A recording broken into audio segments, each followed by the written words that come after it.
Hello, retro fans. This video slash project was totally unplanned. I had so many other things in mind, and I was kind of surprised that I went down this rabbit hole this time. But, well, maybe I was not really surprised. I was just, well, accepting the truth that I'm actually a bit unfocused with my projects. And well, the idea behind this video initially spawned at a conversation we had at Twitter between a guy called 6502 Nerd and Nathan. And they responded to a short video clip I had created using my smartphone, filming the TV screen where I had played Dropzone on the NES. And so we went into conversation which version might be the better one. And they suggested that the Atari version is the superior. And then I remembered, well, okay, I had played this on the C64 quite a lot. And there's a little bit of trivia which I'm going to talk about quite soon. And then it came to my mind that it is even available on the Game Boy Color. And so I was digging through my boxes, and I really found an Atari800 XE, but no power supply, no cables, nothing at all. And I was really close to start investigating how to power up the machine, how to connect it to my video equipment, and how to load something onto it. But then suddenly it kind of hit me like a hammer that no, I'm going to lose myself in another side path which I hadn't on my mind at all. But well, I came up with the idea, just, well, load up an emulator and load up the Atari Dropzone ROM file and give it a try. Unfortunately, the Competition Pro Extra USB Anniversary Edition, whatsoever it is called, is a very long name. Sort of worked out of the box with the emulator, so I had a chance to play Dropzone on the Atari for quite a while, and then I went back to the NES, and then I went on to the Game Boy Color, and then I went to the C64 just to get some sort of a feeling what are the differences between those versions. And surprisingly, it all started with this one, Defender. And Defender is originally an Atari game, and surprisingly the game with the very same name on the Atari 2600 is totally unplayable. It is, I'm sorry for that, but it's just some piece of garbage. But there is some game called Defender 2, which isn't probably not originally produced for the 2600. Maybe it's some sort of homebrew project or something like this. But this is the, let's call it, closest version to the cabinet arcade version, call it Defender. And we're going to have a brief view on this one so that you get understanding what I'm talking about. And then I have to tell you a little story about the game as well. But before we do so, let's just jump into the topic and let's get it started.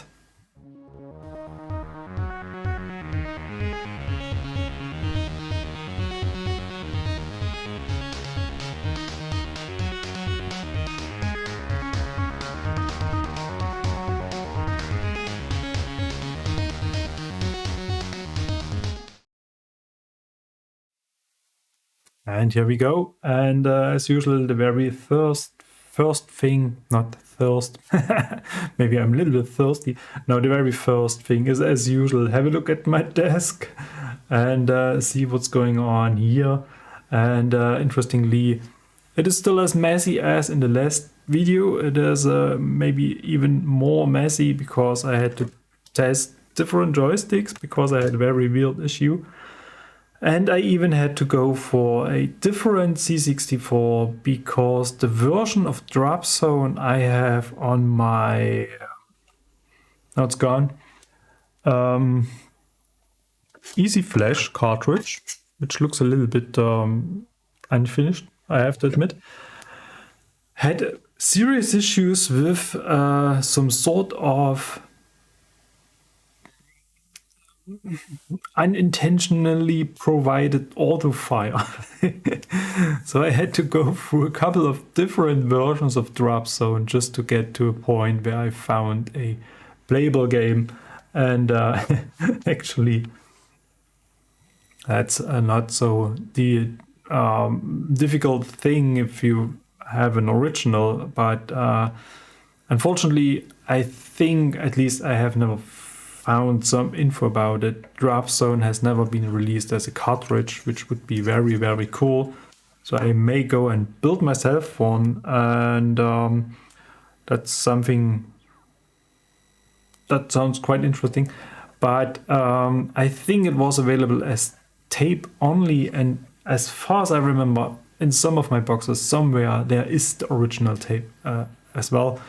But I was not really motivated to go through the boxes and search for this tape because I'm a bit scattered in this topic. And anyway, so, and as I told you, it all started basically with Defender. And let's have a look at the game itself so that you get an understanding what I'm talking about a bit later. And therefore we can just, well, progress through the topic. And here we go with Defender on the C64. And it is indeed a very different game, but the main idea is basically the very same. So you have some sort of aliens, and those aliens trying to steal your people from the surface of the planet, which was briefly seen on the right hand side of the screen. But I got hit. And you have some sort of a radar on top of the screen so that you have a general understanding what's going on in the areas you can't see right now. And you have to move your ship very, very carefully. And the interesting thing about this game is that your ship is not fixed in a centered position. It is actually moving from the right side to the left side depending on your direction. And this provides some very, I shoot a man that wasn't really good. This provides some very interesting elements because if you turn the ship around, then your side to the other side of the screen, whatever, the other orientation is very, very limited. And therefore you really have to be very, very carefully what you're doing. And the little story I was going to talk about was actually, I remembered that we have played the game somewhere in the late 80s, roundish, maybe very, very early 90s or something like this, at a friend's place. And I was absolutely sure that we were playing Dropzone on the Acorn Electron. And I had a very hard time. It was years that I was searching for an Acorn Electron first and then for the game as a second, just to learn that the game Dropzone is not available on the Acorn Electron at all. And I was really confused because I was so convinced that this is actually the case. And I just learned later that Defender is actually the original game in terms of Dropzone, so to say. And Defender is indeed available on the Acorn. And it plays almost the same as Dropzone. You got smart bombs, you got this cloaking device, and you have some sort of inertia you have to take into consideration, and you got this radar. So my mind was kind of mixing up those two games because on the C64 I just knew, well, Dropzone. And therefore this game is a, let's say, a kind of essential part of my life for at least, well, 30-ish years now. And yep, so it was some sort of logical conclusion to get this on almost all the platforms I really like to play it. And therefore, well, let's move on to the C64 version first, because, well, I was just mentioning it right now, and therefore we'd like to have a look at it. And here we go, Dropzone on the C64. Well, compared with Defender, it looks indeed different. I mean, those little alien thingies, they are looking quite the same. And I think it was some sort of copy and paste that this has moved to the C64. But overall, I mean, the graphics are very different, and the gameplay is indeed different as well. And we are not maneuvering a ship, we are maneuvering a guy in some sort of a rocket chair, whatever we want to call this. And in opposition to Defender, this guy is some sort of glued to the middle of the screen and he just moves around. And this makes this whole thing with inertia a bit different, because you have to sort of judge your movement depending on the ground. And as you can see, these stars in the back are kind of remaining in its place. And therefore, it is sometimes a little bit tricky to really estimate your speed. And this is actually what makes this game sort of difficult to play, or at least, let's say, it requires some practice to get used to it, to put it maybe in this way.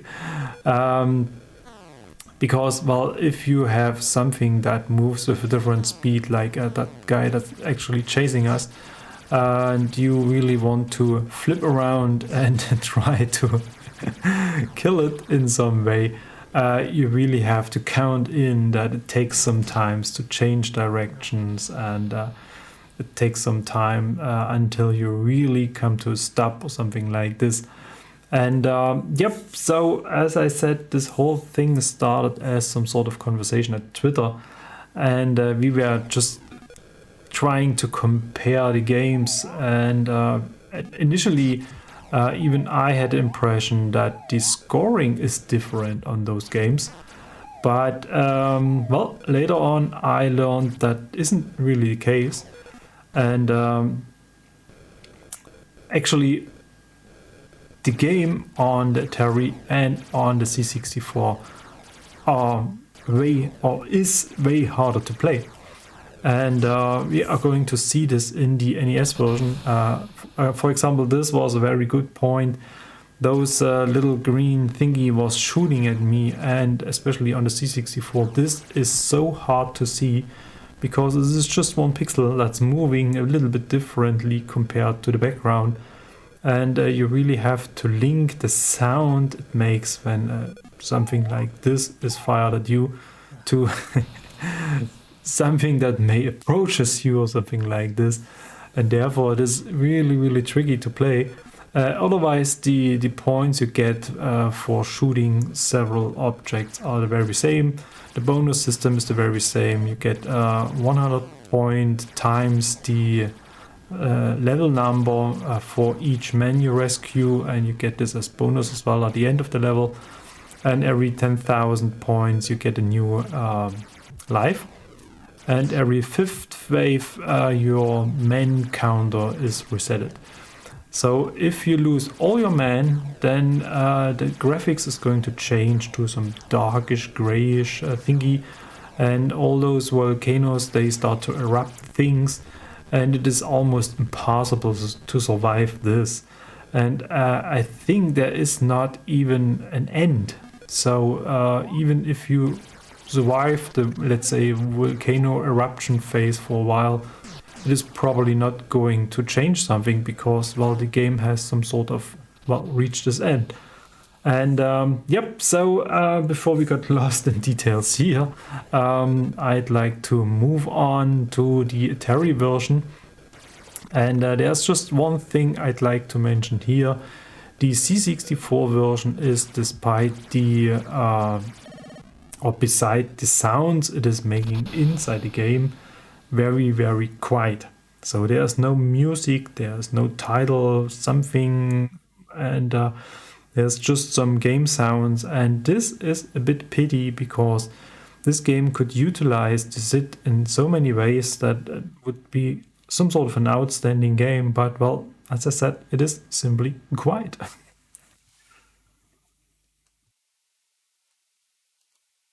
And here we go with the Atari version. And graphic-wise, it is sort of similar. So, I mean, it is indeed a different color palette, and it is indeed a little bit different in terms of how the graphics are, let's say, created or built up on the screen.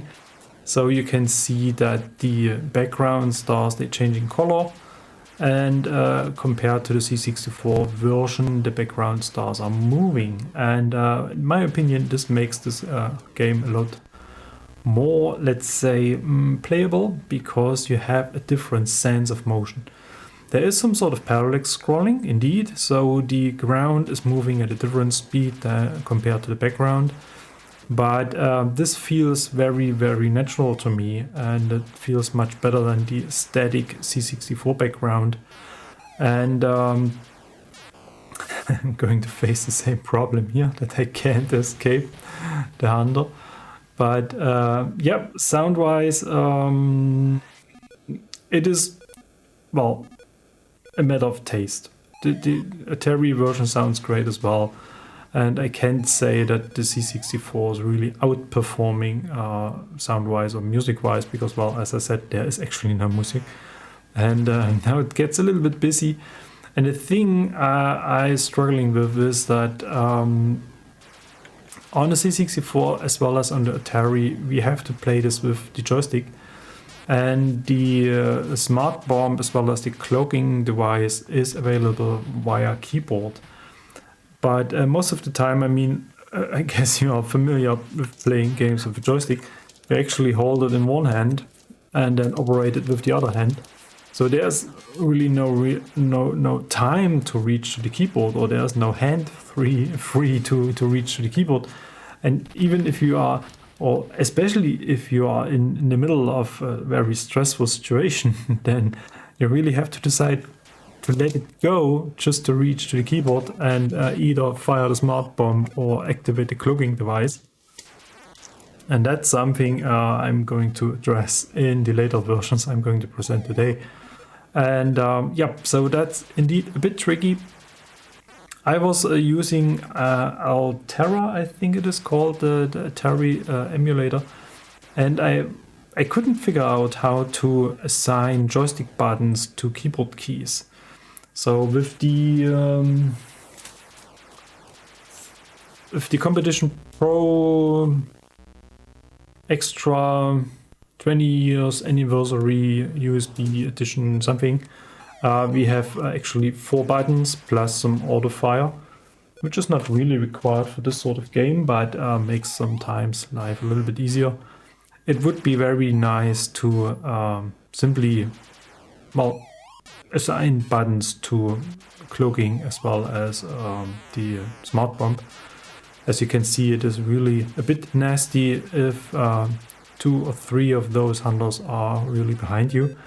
And yeah, that would be some sort of improvement, but I know it is not very original.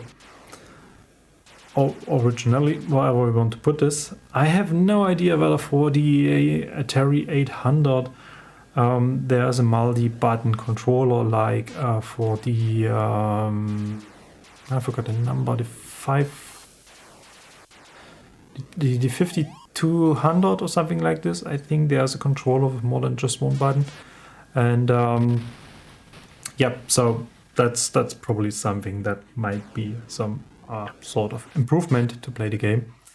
And as you can see, compared to the C64 version, or let's say similar to the C64 version, things are pretty busy.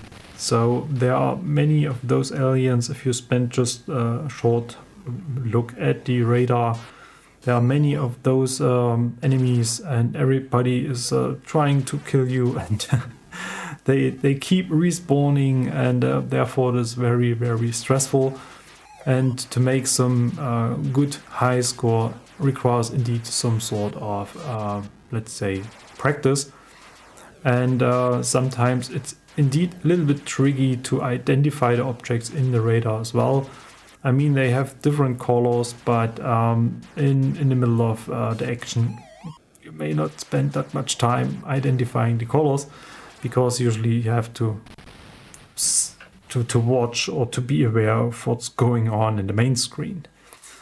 So fortunately, I made it to a high score, so 22,000, that's actually the best I could make on the Atari version, and I think it's actually about time to move on to the next one. And here we got the NES version, and as you may recognize, I'm already a bit into the game, and compared to the scores we have seen on the C64 or on the Atari, I have way exceeded my high scores there. And this is simply due to the fact that indeed the NES version is probably the easiest version to play of all those four. This is actually the trailer wave, which is a bit busy because, well, they tend to, well, be a bit around, and you really have to find all of them, and you're actually chased by this close to the end of the wave UFO. I don't know what the name of it is, but you can score good points if you hit this. And as you can see, we are on the 5th wave now, and we got our men count resetted, and therefore we can start again and collect those guys. And that's an interesting thing about the cloaking device. That's the very same on all the systems, because if you are in cloak mode, well, yeah, then you cannot collect those mans on the ground. So you really have to switch it off, collect the guys, and then you can switch it on again and return to the battle. And in terms of graphics, I tend to say the NES version is probably the best one, because it makes good use of the colors available in the system. They have a lot of animated states for the guy, so you really can see how it is operating his thruster stick, and it's moving the legs, and you have this little flame in the back, and you have some shading in that whole sprite. On the Atari and on the C64 version, you have some sort of animation as well, but the sprite has to be well, is indeed a bit simplified, so to say. But well, yeah, the NES has indeed more colors available, and it makes good use of it. And indeed, it has the benefit of having square pixels indeed instead of the double width pixels compared with the C64, for example. And therefore, everything looks indeed a bit smoother, bit more detailed, and a bit more 16-bitish compared to the C64 and the Atari version. But nevertheless, it is quite close to the games we have seen before. And yeah, music-wise, it is the only version that has some sort of intro music. And otherwise, the game sounds are very, very similar, and actually there aren't so many differences. And yeah, gameplay-wise, as we can see, it is indeed some sort of easier to play. You can score some good points because the levels aren't as busy as on the other systems. And since the scoring is actually the same, you get the bonus points for your man multiplied by your level or your wave. and therefore you end up collecting additional lives quite easily, to put it in this way. So I think there are people who are playing way better than I do this, and they may have a different opinion about what's easy and what's not, but actually it is very, very playable and very enjoyable. And I really love to have this as some sort of a permanent cartridge in my RGB modded NES.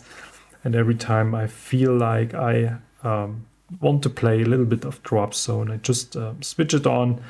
And for the purpose of this video, I have recorded this with the NT Mini, the analog NT Mini, because of the HDMI output. It is indeed a bit more comfortable to do so.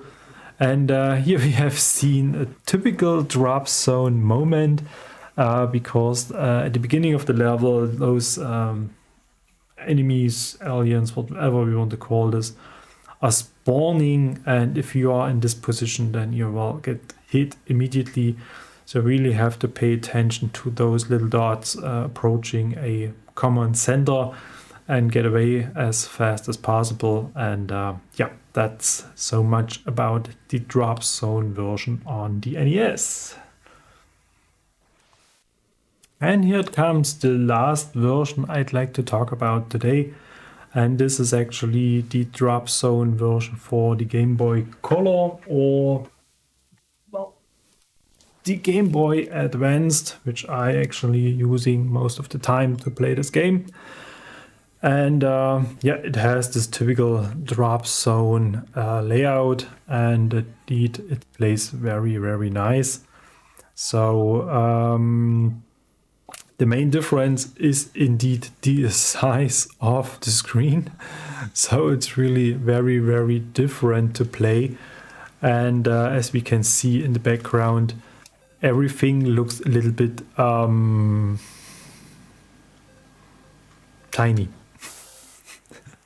And I was actually playing this on my TV screen, and I really had some sort of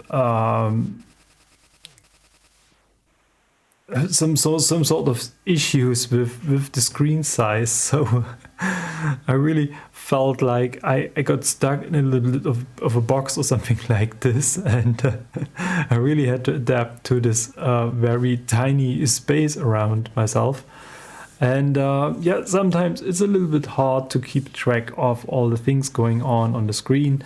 But as you can see, everything is very colorful. I mean, indeed, the Game Boy Color is not an 8-bit system, and therefore there are different possibilities or technical fancy things you can do with the system. And interestingly, the Game Boy Color version runs at 60 Hertz. So I was tempted to do this whole video in NTSC 60 frames, but since I'm used to the European version, I was